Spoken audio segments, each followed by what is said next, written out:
Hello, my name is Ian Tyndale. Welcome to Our Robot Future.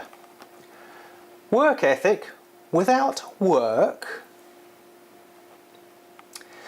Some people have what they term as a work ethic, and often this is given the value of strong, so that they say that they have a strong work ethic. It's possible that this is true, and it's also possible that this is simply an inbred conditioning symptomatic of a response to oppressive fear. Do we need a work ethic in our robot future? Well, probably not the way that we currently view one.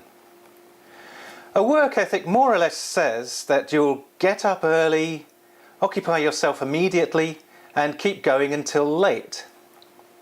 It might have hints of using a lot of muscle to get a task done, but in reality, most tasks these days don't require more than pushing something around with your finger. It might also hint at never being bored, never having the apparent impression that there's nothing for you to do right now.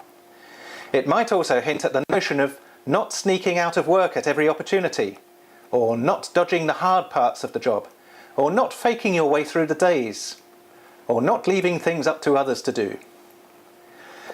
I think most of all, though, the idea of a work ethic is merely written into culture as the thing that you say, otherwise you look bad if you don't.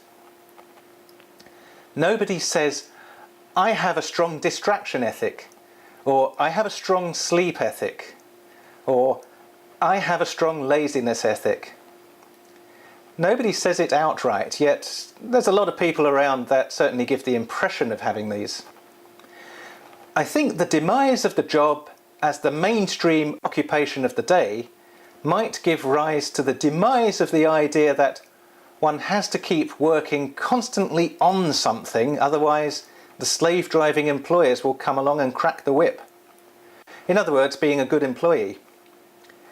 This doesn't mean that people will sit back and become lazy. One future view in mass media, as most future views are, and specifically in films, is the one in the film Wall-E. Humans have little to actually do in their spaceship in the future. Robots do it all for them, so they lead lives of frivolous sedation and become fat and docile. I don't think that this is an outcome that we face. I really don't rate this on a list of possibilities at all. It's not what will happen in our robot future. If we take away the work, we don't necessarily take away the thing that people allude to when they boast about having a strong work ethic.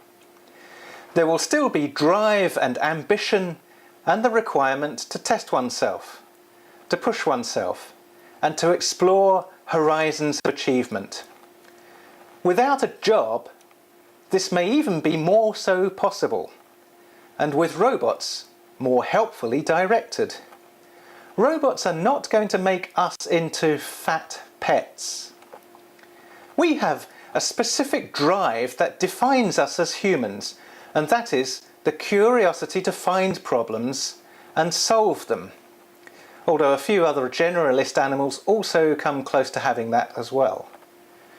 Sometimes those problems are external, sometimes internal, and sometimes the problem that we solve is us. My name is Ian Tyndale. Thank you for watching. Goodbye.